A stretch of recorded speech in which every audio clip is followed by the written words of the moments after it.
In this episode, we're going to give you a list of some of our favourite free sources of property data. And so you don't drown in information overload, we'll also let you know exactly what's valuable on each site.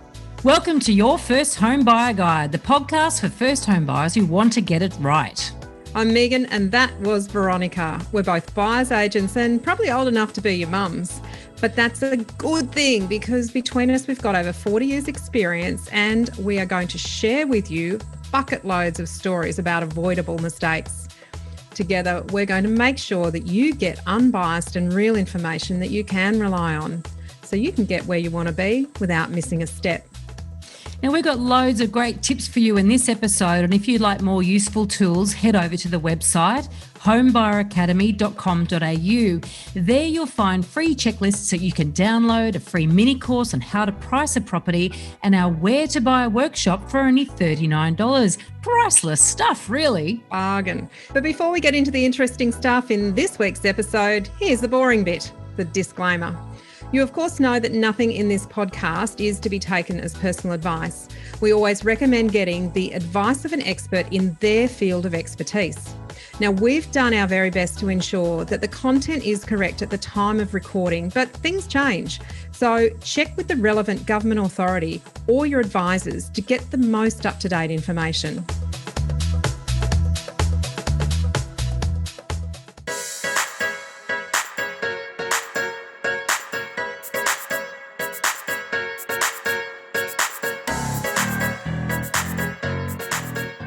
Today, we're talking about free data sources for property buyers. One of the great things about our digital age is that information is so easy to come by. But the downside is that we can gather so much that it becomes difficult to sift through and make meaningful decisions. So that's what we aim to help you with today. Veronica, we both started in real estate over 20 years ago, and the data that we relied on was actually from the Land Titles Office in each state. Really, it was the only holder of the sort of information that we now get readily available either by subscription or for free. And it was always at least 3 months old, if not longer, because contracts were all paper-based. Everything was faxed. Contracts had to be, the originals had to be stamped by the stamps office. There was no, electronic settlements or emailing of information through. Do you remember that? I do. And in fact, we even had one computer that the entire sales team shared in the office that I worked in. It was all manual, paper-based, and we had to do drive-bys of sold properties. So there were no old sales links to refer to, no floor plans, no photos, let alone market data. In fact, remember how we used to monitor the market? So now you can sort of jump on realestate.com and roughly see how many properties are for sale, and there's all sorts of data sources saying how many listings there are and so forth. We used to count signs. So it would be driving around your patch, your area, your suburb, whatever the case may be when we were selling agents, and counting the number of for sale signs on properties. That is how we determined how many properties were available at any This time. is the olden days. We're only talking 20 years ago. The office that I worked in, we were quite groundbreaking in our marketing of property, right? And we had a book that the magazine, we used to call it the Sarah Lorden magazine. And in every page of that magazine was some glossy photos of the properties and a floor plan. And I kept every single copy. I still have them, every single copy of the magazine for the 6 years that I worked there, I kept. And the reason I kept it was because, we didn't have access to all the links online. I used to go back and check floor plans then, but you had to keep the paper base of it. So, and there were a few other agencies that had floor plans. McGrath did, Di Jones did, and I used to keep their books as well. So that's what you had to do in order to track the market. Massive bookcases of old magazines. Ridiculous. And trying to remember when a property last sold. All in order. Yeah. I mean, that's so nuts. But if you've done our free mini course on how to price a property, you'll know that there's a wealth of free information now on the major real estate portals. And in that course, we show you how to track sale prices, but there's some other useful info that you can gather from the suburb profiles on both Domain and realestate.com.au. So let's start there. Let's have a look at stratified median prices. Now, this is really useful for seeing the makeup of the market so that the diversity of what's actually selling, like are they all 4-bedroom houses or are there houses and apartments of varying sizes? This is really useful because when you're looking to gather data, you want to be making sure that you're using the data that's relevant for the property that you're looking at. No use finding out about 2-bedroom apartments if what you're looking at is a 3-bedroom apartment that's much bigger and has 2 car. It's got to be relevant. Demographics is also a place that you can get. The portals are a really good place to get demographic information. They're really useful for seeing what the population is made up of. So, are there people like you? Are they mainly working? Are they mainly retired? Are they mainly students? If you're looking to have a young family, you may not want to be in a high student population. So, this is really interesting information to have a look at. You definitely don't want to be with all retirees either, unless you want all that free babysitting. If that is your lifestyle choice, then so be it. Now, realestate.com.au also has search demand data on their suburb profiles. And look, we're going to give you a little a download here too with all these links, so you don't have to sort of madly scramble for them while you're listening. So in this search demand data is actually quite interesting because it shows a comparison of the amount of people searching for or looking at property in that, or searching for property in that suburb versus the rest of the state. So it's an interesting benchmarking. And also, Veronica, we did. You gave an example, and I think this is really powerful. You gave an example during our one of our workshops, our live workshops that we conducted, the Stepping Stone Strategy Workshop, which is actually available now as a tutorial as well. But you gave an example of a particular suburb that had an extraordinarily low search rate compared to the state. Do you want to give us a bit of insight into that? Yeah, look, and see, here's the thing too, if particularly with the stepping stone strategy, so just a little bit here, when you're looking at climbing the property ladder, because let's face it, most of us can't afford to buy our dream home first go, right? We have to work up to it. And so the first home is never going to be our forever home. And so in order to make sure that it does get us on the path and helps us get to our ultimate forever home, we need to make sure that we're looking at buying a property that's likely to grow in value. And so part of that, a very important part of that process, is to understand how to choose locations. And when you're choosing a location, you do want to be buying into an area where there's a lot of demand, where a lot of buyers want to buy. You don't want to be chasing something that's easy to buy because prices are a bit cheap and it's a bit more affordable, right? It's one of our home buyer principles, isn't it? If absolutely. It's easy to buy, it's going to be hard to sell. And it rings true always. So this is a nifty little thing in the realestate.com.au that shows you how many people are actually looking at for property in that area. So if you're thinking, I'm going to go and buy and get myself a bargain, I want to buy something that's easy to buy, this really comes down to ultimate buyer demand. The reason it's easy to buy is because no one's really that interested in buying there compared to everywhere else in the state. And that's a real issue for the future you. Yes. We want to have a good chat with future you before you make a decision on that one. There's a line in Bart's, The Simpsons, and it's Homer sort of making bad decisions and saying, "Oh, well, that's a problem for future Homer. I sure don't admire that guy." Anyway, we digress. The other thing on that page in realestate.com.au, there's suggestions for similar suburbs based on the demographics and median prices. And so that's that can just take you on your educational journey. The thing about median prices, and this is where that segmentation data that we mentioned, the stratification table that you can get in this part of the website as well, is useful, because the median price is like one price for the entire suburb. But when there's a lot of variety in the stock, you sort of need to be able to say, what's the median for a 2-bedroom house? What's the median for a 4-bedroom house? It's important to really sort of dig deep and understand in more detail the local dynamics. And so rather than looking at aggregate data. Yeah, absolutely. But a word of warning, as we always do, it's very easy to go down a demographic rabbit warren and focus on all the wrong stuff. But if you're unsure about the makeup of an area, particularly if you're planning on rent vesting and don't live near there, then atlas.id is a great starting point. It's really easily digestible detail on census data around such things as social makeup, economics, density, employment, and demand for affordable housing. There's also instructional videos that show you how to use their tools. So that's a great one to get on. It's really cool.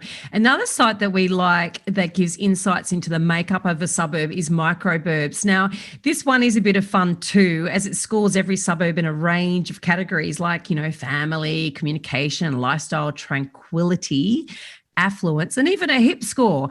Now, The one thing this is sort of created, all these scores Very are created funny, by AI, so the guy that created, Luke Metcalf, who created Microburbs, is sort of basically plugged into the machine to say, right, what are the important things in property prices in areas, and what contributes to price growth, et cetera, et cetera. And sort of the machine spat out all this stuff. So it's quite fascinating. Now he's a big data guy who, charges a lot of money to consult to big organizations.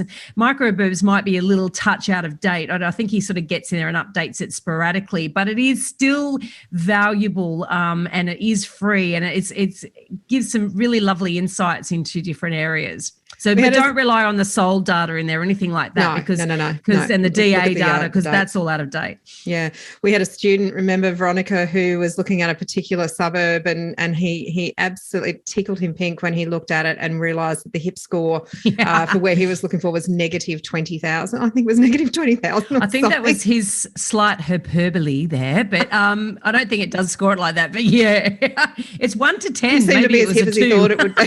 Yeah. But of course, because the data was a little bit out of date, and therefore some of the gentrification that had happened and some of the turnover of the older generation to the new generation hadn't actually been captured. So, as with everything, little word of warning, can be a little bit out of date. Then there's market data like median prices, and often the free sites give basic access to top-line data at kind of the city, state or national level. It's not really helpful for buyers to make individual purchasing decisions on. SQL is one example. They do have freely available rental vacancy data, which if you're rent vesting is really valuable. And it goes right down to the suburb level. REIQ, REIV, there are different organisations that do produce these sorts of reports. Whether you can access them free or you've got to pay for them, each state's going to be different. But this sort of information is useful when it comes to comparing one suburb against another, but don't use it in isolation. No, definitely do not use it in isolation, because of course it can change too, and that's why you got to build up a big picture, a multi-layered picture when you're researching. One great source of data, it's one of my personal favourites, is the Property Nerds. Now, they also show vacancy data by suburb, as well as rental and sales listings. And you can also search suburb by suburb and see the days on market now versus 12 months ago. So this will give you an indication of how fast properties are selling, or whether the situation is improving or worsening, as well as the direction of prices. But my favourite tool in there is the price segmentation tool. So there's a part of this Property Nerds, which is Suburb Trends. Once again, there's a download with all the links in the show notes. Now, this is so useful to see what the most popular price segment is in an area. And also to see, back to that sort of the stratification of median prices, I said there's mini markets within a suburb. And so it is also, you can see the different suburbs within the suburb and the sort of the price ranges of them. And for example, an expensive beachside suburb that also has cheaper homes on the other side of the highway, if you lump that all into just one lot of suburb data, you're going to miss those nuances, which are really important. Particularly when you're actually trying to price an individual property. So, for example, the property behind me, those of you who like to watch the podcast rather than listen, you'll know that each episode I have a different unique home behind me, and this is one that I would find extremely difficult to price if this was a target property for a client of mine. This is the Beer Can House in Houston. And I just add something? It looks like it's been decorated for Christmas. It's sort of got it looks like it's got these dangling trails of fairy lights all over it, but it's not fairy lights, it's beer cans? It's beer cans. Yep. They have entirely decorated the house with beer cans. So very unique. Would there be a large market for it on resale? Possibly not. Would it attract a lot of interest? Absolutely. But a tough one to price because of its uniqueness. Actually, that's a classic that you say, would it attract a lot of interest? And so back to that REA, the realestate.com.au page, and I said that there's the search data that shows how a particular suburb fares compared to to the rest of the state. Yeah. This house, if it was on the market, that might have more clicks on it than it should have. like Absolutely. purely out of curiosity, not out of pure interest, as in buyer interest. So, and you can often see how popular a property is, not because of genuine interest, but just pure curiosity. Because at the bottom of the page of each property listing, you see how many times it's been viewed, and that's an interesting one. So probably more relevant if you're looking at a normal type of property as opposed to a really interesting one or unique one. But that's somewhere to go as well if you're looking if you've got a property that in a suburb where there's a huge amount of interest and that particular property isn't getting a lot of interest, you've got to start to ask yourself, well, what is it about this one that actually doesn't make it popular in a popular location? Now, when you're doing a due diligence on a property, you'll find there's loads of free information on the local council's website. This is gold. They have all the planning and development section. You can check out what the neighbours are planning to do, but also what they could do in the future, or even what you might be able to do to improve the property and what you cannot do. This is so important to know, because if you buy a property thinking you can put a pool in the backyard and there's actually a mains sewer running through the back of the property, then that might not be the property for you, or you may price it incorrectly because it then doesn't have the opportunity to do what you want to. So there's all sorts of other stuff there as well. You can learn about like floods and zoning and character houses and all of those sorts of things. You can, there's main roads maps, there's air, there's noise levels, there's soil types, all these sorts of things are really, really valuable and completely free. And every state and territory also has free planning of information that is freely available. Free information freely available. You can usually search by the address. And once again, we've put links in here for the Eastern Seaboard into so check the show notes if you want these links. Now, you can usually search by address to see how a property might be affected. So we've included some of these portals, as I mentioned.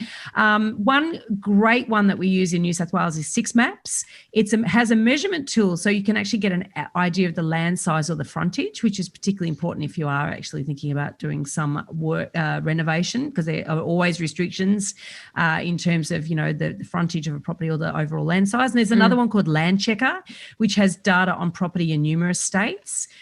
So these are amazing what you can discover here. Absolutely. And of course, as buyer's agents, we subscribe and pay quite hefty subscription fees to get access to higher level detailed information. But you may not need that level of information. You can get some of this for free, but it's worth checking if there's anything that you're missing.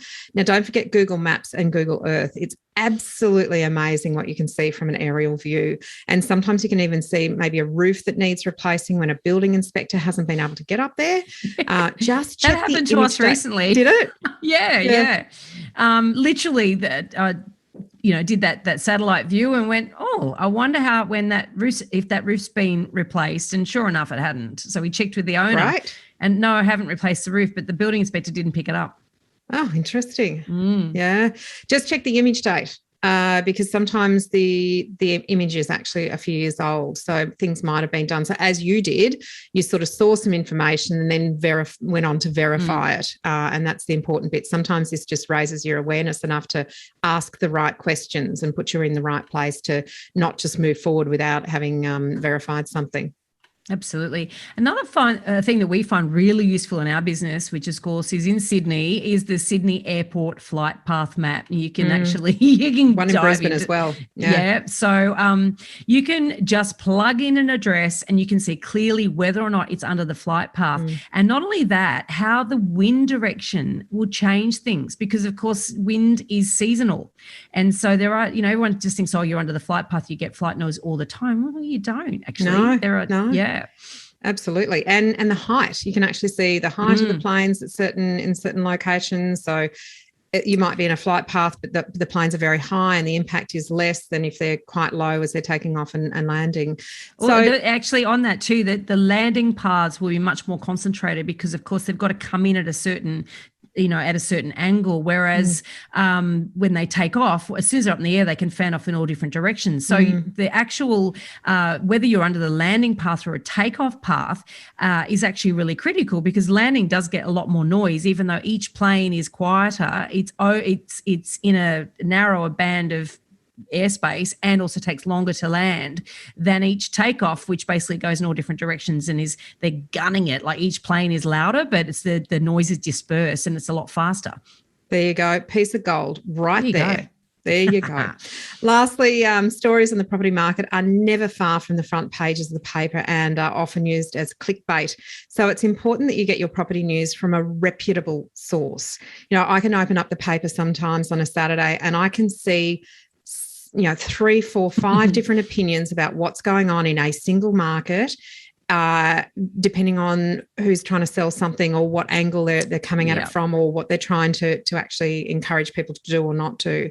So papers are a really interesting source of rumours, but they're never going to be the facts that you need to make an individual property decision. CoreLogic has a news tab on its website.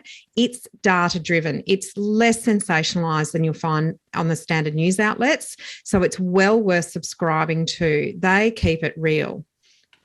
And you know what's really interesting too, and it goes to the headlines, is self-interest. And unfortunately, the property market is full of experts that are also peddling their expertise framed up in a certain way to get you to believe a certain thing so that they can sell their certain product to you, whether that be a property or whether that be advertising or whether that be a system or whatever it is. And of course, we're trying to sell you a course.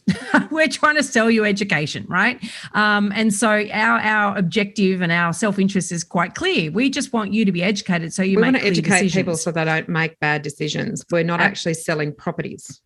No, and therein lies, when we do our research before we put together a workshop or even before we put together Your First Home Buyer Guide, there is so much in the way of free education out there for property buyers as well. And I guess you have to be careful about doing free courses when it comes to property.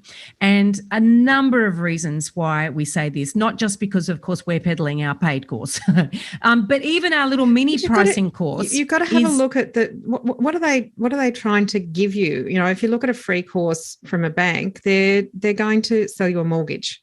So a lot of the basis of the course is around the money side of things, not necessarily the asset selection side of things. So it's kind of understanding, well, what's their angle here? What are they actually trying to sell me? And when I do that course, what do I need to come away with and what do I need to have my eyes wide open about? It's also who's putting the course together. So I've recently actually subscribed to a free online first home buyer course put out by a very reputable site, right? But the problem is a journalist has researched this rather than an expert who's put this together. So you're getting good research content, but also the design of that is to get more eyeballs to the website so that they can sell more advertising. So the actual duty of care, if you like, of actually helping you make those really insightful educational content to really help you get an edge, really help you understand what you're doing is not going to be there, because that's not the goal of the course. The goal of the course is to get eyeballs to their website so they can sell more advertising.